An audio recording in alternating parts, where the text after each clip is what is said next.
All right, right here. How do you feel about the idea of an Eye of the World movie? Do you feel that they can do the series justice? All right, how do you feel about an Eye of the World movie? Do you think they can do the series justice? Well, I think they can. It will be interesting to see what happens. It's a huge task to make an Eye of the World movie that will work. Predicting whether a movie will be good or bad or never made at all is an occupation that has no possible payoff. It just, we'll wait and see.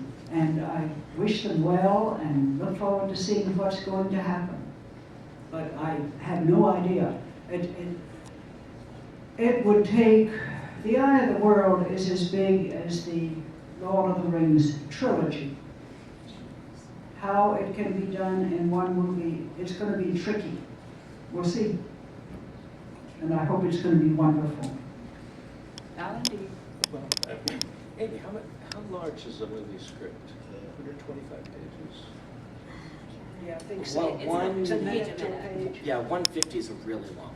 Okay, so yeah, just bear in mind that a typical movie script is about 125 pages. In fact, we have a script of The Reader, which came out the other year, and it is 125 pages, 2-hour movie.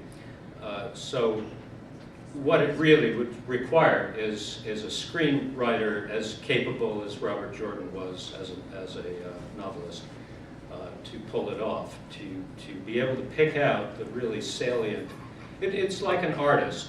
You don't necessarily have to realistically depict the portrait you're doing, but you have to get the character, the soul, and put that on the canvas for that to communicate to the audience.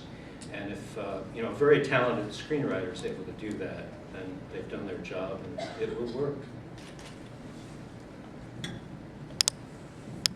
All right, other questions? Right here. How was the mind, who thought up the mind trap, and like any circumstances you can divulge around that? It'd be greatly appreciated by my eldest son. All right, any circumstances that Harriet can divulge about the creation of the mind trap? Who came up with it? I assume that's Jim, but was there anything about the conversation regarding that or the background that he spoke to you about? Jim did think it up, and I did not have conversation with him about it. As an editor, it's always been awful for me to listen to a writer tell me his story. Because then when I get the manuscript, I say, damn, this is stale. I've heard this story before, which of course I had. Yes. But that applied with him as well, that I wanted to be able to learn the story on the page. So I'm sorry, I can't. Well, can you perhaps tell me who in the Age of Legends thought up? Oh, Is that known? I don't remember. Is that an Was it answer? ever said? Was it ever said? Well, certainly not. Not in the books.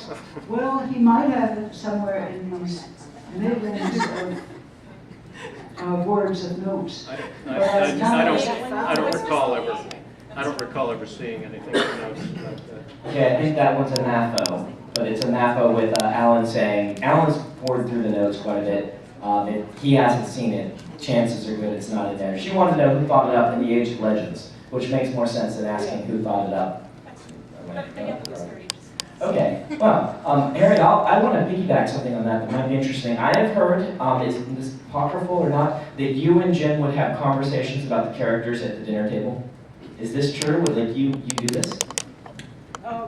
Well, famously, or at least I have never forgotten it, he was finishing The Eye of the World and said, I want to talk to you about some people called the Maidens of the Spear.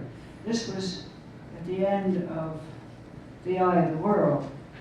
And we had a long talk in a delicatessen at the lunch table about how that would work, about babies, and how the family relationships would work.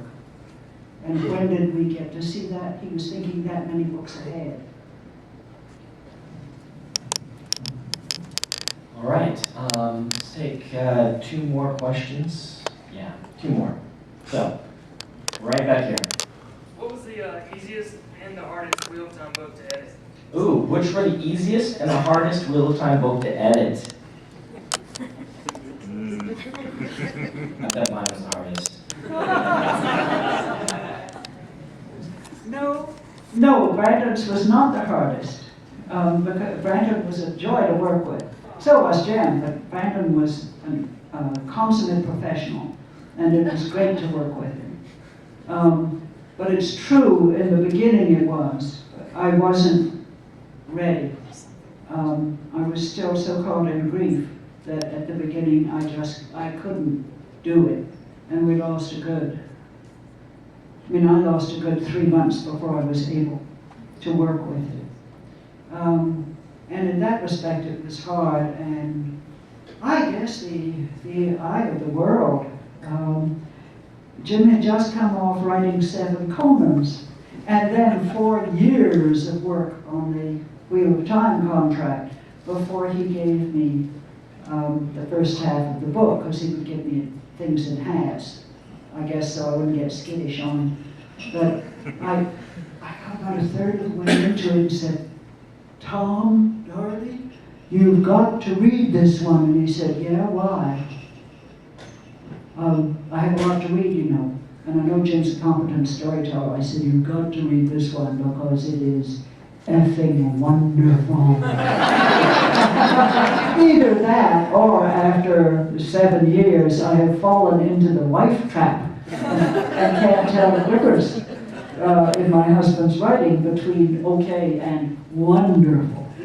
And that was just a joy. And I remember talking to him about halfway through the book, and he said, "Well, when they get to Tarvalon," he said, "they don't get there this book, Harriet." I said, "Oh? Oh."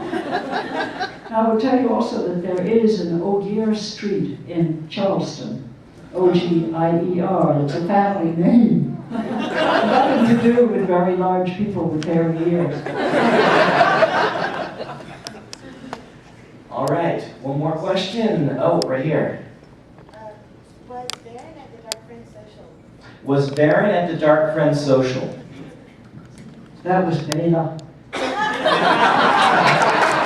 All right, we'll let another one. We'll let another one by. So that was really quick. So right back in the back there. When Robert Jordan first told you about the One Power, how did you feel about it? When Robert Jordan first told you about the One Power, how did you feel about it? Well, it was on the page. So I felt about it very much, I imagine the rest of you did. Whoa! Okay, I think we can end with a whoa. Let's give a round of applause to Harriet.